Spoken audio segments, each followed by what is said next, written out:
Hello दोस्तों, आप सब कैसे हो। आई होप सो कि आप सब अच्छी होंगी। एग्जाम पॉइंट में आप लोग का स्वागत है। एग्जाम पॉइंट की तरफ से आप लोगों के लिए 67 बीपीएससी पीटी एग्जामिनेशन के लिए बिहार स्पेशल शुरू कर दिया गया है।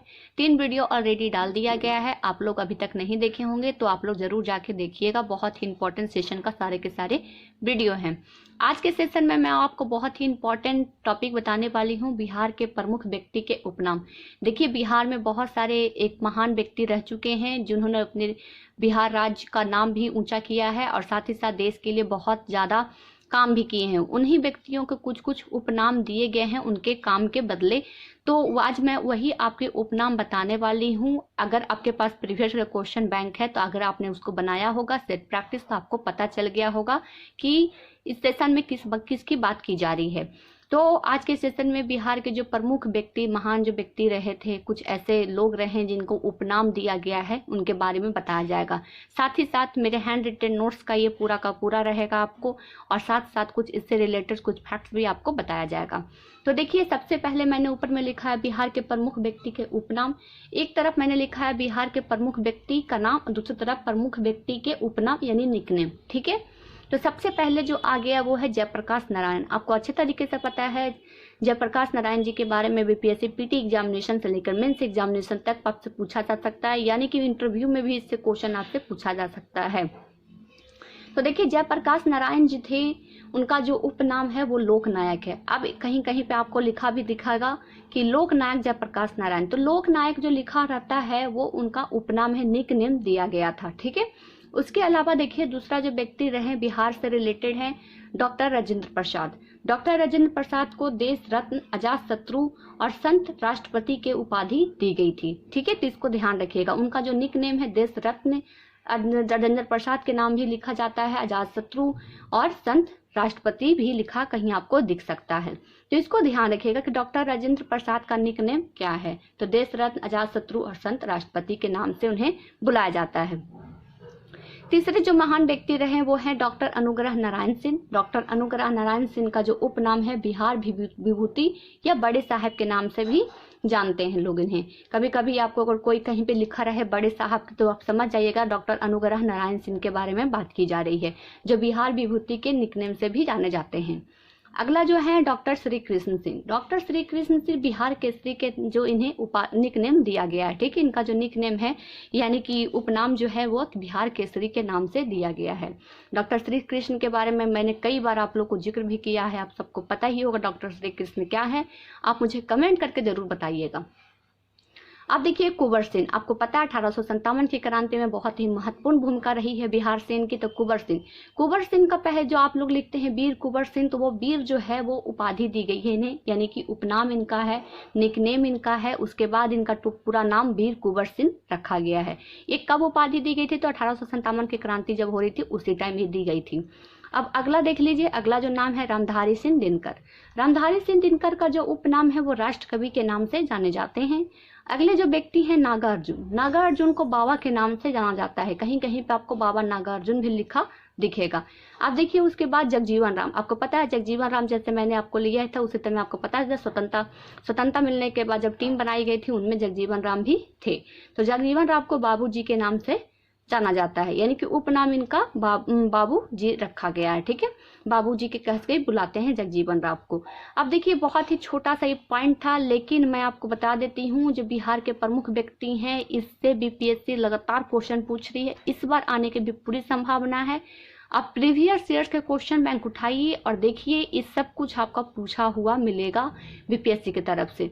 1 से 2 क्वेश्चन आपको जरूर पूछा हुआ दिख जाएगा आपको बीपीएससी की तरफ से बिहार के प्रमुख व्यक्तियों के उपनाम से।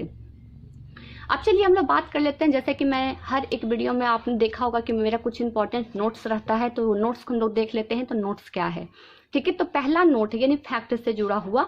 तो देखिए पहला नोट है कि बिहार के प्रथम मुख्यमंत्री श्री कृष्ण थे। श्री कृष्ण सिंह वही जिनका जो उपनाम बिहार केसरी के नाम से प्रसिद्ध हैं। तो बिहार के जो प्रथम मुख्यमंत्री रहे थे वो कौन थे? श्री कृष्ण सिंह थे।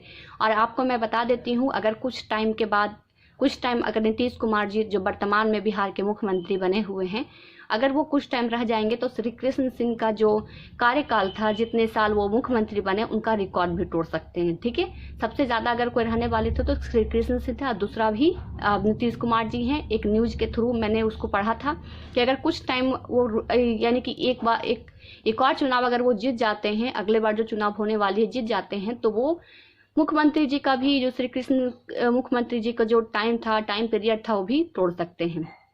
ऐसा उस न्यूज़पेपर में लिखा हुआ था। और नहीं तो आप लोग देख भी सकते हैं कि मुख्यमंत्री श्री कृष्ण से कब वे बिहार के बने थे और कब तक रहे थे, आपको पता चल जाएगा।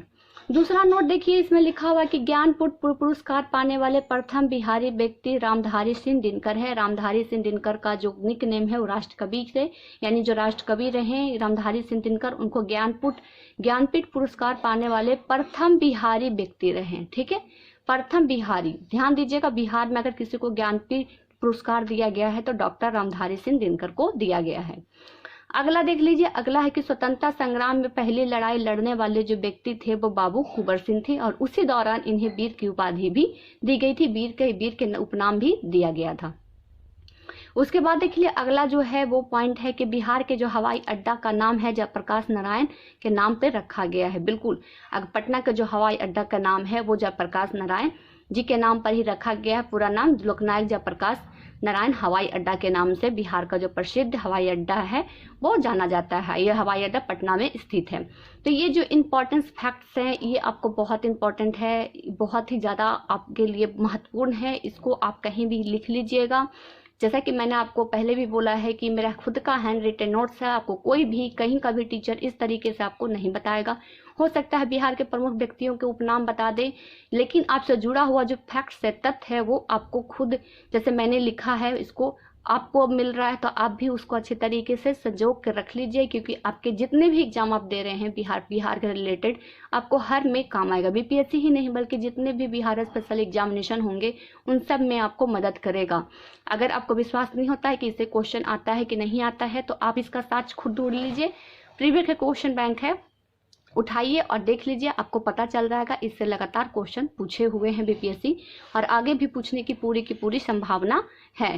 तो आज के सेशन बहुत ही छोटा था लेकिन बहुत ही इंपॉर्टेंट है। ये जो नाम मैंने आपको बताया 3 3 6 7 8, ये बिल्कुल आप रट लीजिएगा, एकदम आपको भूलना नहीं है, क्योंकि इससे क्वेश्चन आपको 100% मैं बोलती हूँ, एक क्वेश्चन आपका पीटी एग्जामिनेशन में फिक्स्ड है, आएगा ही आएगा। तो इसको जरूर रख लीजिएगा। और भी अपने तरीके से अगर आपको कुछ फैक्ट्स मिलता है तो ऐड कर लीजिएगा अपने नोट्स में। ठीक है, तो आज के सेशन में बस इतना ही। और जाते जाते मैं आपको बता देती हूँ, अगर आपको वीडियो अच्छा लगता है तो कमेंट करके बताइए क्या इसे आगे किया जाए, नहीं किया जाए। आप लोग कमेंट करिएगा। हालांकि मैंने टेलीग्राम पे पोल डाला था, उसमें सभी लोगों ने कहा है कि बहुत ही अच्छा वीडियो है, आप इसको कंटिन्यू करिए। तो ठीक है, जैसा आप लोग कहेंगे उसके अकॉर्डिंग मैं आपको नेक्स्ट वीडियो भी बता के दूंगी। ठीक है, नेक्स्ट वीडियो भी मेरा आप लोग के कहने पर ही आएगा। और साथ साथ मैं आपको बता देती हूँ, टेलीग्राम चैनल को जो भी स्टूडेंट अभी तक ज्वाइन नहीं किए हैं वो लोग ज्वाइन कर ले। टेलीग्राम चैनल का लिंक डिस्क्रिप्शन बॉक्स में आपको मिल जाएगा। उस पर आस्था आईएएस का जितने भी मेंस के लिए क्लास नोट्स हैं, एंड उसके अलावा पीटी के लिए आस्था आईएएस की तरफ से जो पीटी के लिए सेट प्रैक्टिस करवाए जाते हैं वो सब मैंने उस पर सेंड कर रखा है। यहाँ तक कि जो भी स्टूडेंट को चाहिए, कोई भी नोट्स चाहिए होता है तो वो मुझे कमेंट करते हैं, अगर मेरे पास रहता है तो मैं उन्हें सेंड कर देती हूँ। तो टेलीग्राम चैनल को लिंक जो है वो डिस्क्रिप्शन बॉक्स में ज्वाइन कर लीजिए, आपको फ़ायदा ही होगा। अगर आपको इसका भी पीडीएफ चाहिए तो आप मुझे लिख दीजिएगा कमेंट में, मैं इनका भी पीडीएफ टेलीग्राम चैनल पर सेंड कर दूँगी। हालाँकि मैं, अगर आप मुझसे पूछिएगा कि मैम इसका पीडीएफ आप टेलीग्राम पे सेंड कर दीजिए, लेकिन मैं आपको कहूँगी पीडीएफ ना मांगकर आप इसको खुद ही एक कॉपी बनाइए और उसमें ये सारे के सारे नोट्स तैयार कर लीजिए। आपको आने वाले जितने भी एग्जामिनेशन रहेंगे आपको बहुत ज़्यादा फायदा होगा। और इसके साथ साथ मैं आपको बता देती हूँ, ठीक है आपने नोट्स बना दिया, आपके एक ही टाइम में बीपीएससी निकल जाता है, ये नोट्स आपको दूसरों को भी मदद कर सकता है, इसलिए आप बना लीजिए इस नोट्स को। जो आप पढ़ लेंगे वो दूसरों को अगर दे देंगे तो उसका भी लाइफ सही हो सकता है इस नोट्स के जरिए। इसलिए इस नोट्स को जैसे मैंने बनाया है आप बना सकते हैं, इस तरीके से फॉलो कर सकते हैं। नहीं तो आपको जैसे अच्छा लगे उस तरीके से बनाइए, लेकिन नोट्स जरूर बनाइए। पीटी के लिए हो या मेंस के लिए हो, नोट्स आपको बनाना है। नोट्स अपने तरीके से बनाने से फ़ायदा ये होता है कि अपने भाषा में लिखने से आपको आसानी से आपको याद भी हो जाएगा और रिविजन करने में आपको मदद होगा। जैसे कि आप मेरा नोट्स देख रहे हैं, इससे पहले भी मैंने और भी नोट्स दिखाया आपको, कितना आसान भाषा में लिखा हुआ है। अगर एक बार कोई भी पढ़ लेगा तो ये भूल नहीं पाएगा। तो चलिए आज के सेशन में बस इतना ही, और मैं जाते जाते बता देती हूँ मैं किन किन विषय वस्तु को पूरा का पूरा कंप्लीट करवाऊंगी 67 बीपीएससी पीटी एग्जामिनेशन के लिए। तो देख लीजिए, इस सब कुछ मैं आपको पूरा कंप्लीट करवाने वाली हूँ। 18 से 20 टॉपिक रहेंगे पीटी एग्जामिनेशन में। आप खुद सोचिए, 18 से 20 टॉपिक अब जब पीटी एग्जामिनेशन के लिए देख लेंगे तो फिर कहाँ से क्वेश्चन छूटेगा। 90% क्वेश्चन आपका बन ही जाएगा। 1-2 क्वेश्चन छूट भी जाता है तो उसमें कोई भी अफसोस करने की बात नहीं है, क्योंकि हम लोग का कटअप 110 ही पार करना है, ज़्यादा नहीं करना है, ठीक है। और लिमिट पढ़िए। लिमिट पढ़ने का मतलब ये नहीं कि शॉर्टकट में पढ़िए, लिमिट का मतलब सिलेबस के अकॉर्डिंग पढ़िए और पूरा पढ़िए। ये नहीं कि 2-4 टॉपिक पढ़ के पीटी पे पास किया जा सकता है, ऐसा नहीं है। पीटी ही हार्ड होता है। मेंस में तो देखिए, मैं एक चीज़ आप शेयर करना चाहती हूँ। आपको पता है पीटी में 6 लाख स्टूडेंट है, उनमें से न जाने, लगता है मेरे ख्याल से 5.5 लाख स्टूडेंट छटनी हो जाएगा पीटी में ही, सिर्फ बच जाएंगे 50,000 स्टूडेंट। उन्हीं के साथ आपका मेंस जो होगा वो लड़ाई करना होगा मेंस के लिए। तो पीटी ही हार्ड, आप समझ लीजिए पीटी बहुत ज़्यादा हार्ड होता है। पीटी क्वालिफाई करना बहुत ही मुश्किल है, क्योंकि आपको जो मुकाबला करना है वो 6 लाख स्टूडेंटों के साथ करना है, ना कि 50,000 के साथ। तो इसको जरूर ध्यान रखिएगा इस बात को, ठीक है। और अच्छे से पढ़िएगा, पूरा डिटेल में पढ़िएगा, छोटा छोटा पॉइंट्स को भी अच्छे से ध्यान रख के पढ़िएगा। तो चलिए आज के लिए बस इतना ही, फिर मुलाकात होगी आपसे नेक्स्ट वीडियो में नए टॉपिक के साथ, बिहार स्पेशल में, और मेरे हैंड रिटन नोट्स में ही रहेंगे और इम्पॉर्टेंट फैक्ट्स के साथ। तो चलिए फ्रेंड्स, आज के लिए बस इतना ही। Thank you so much.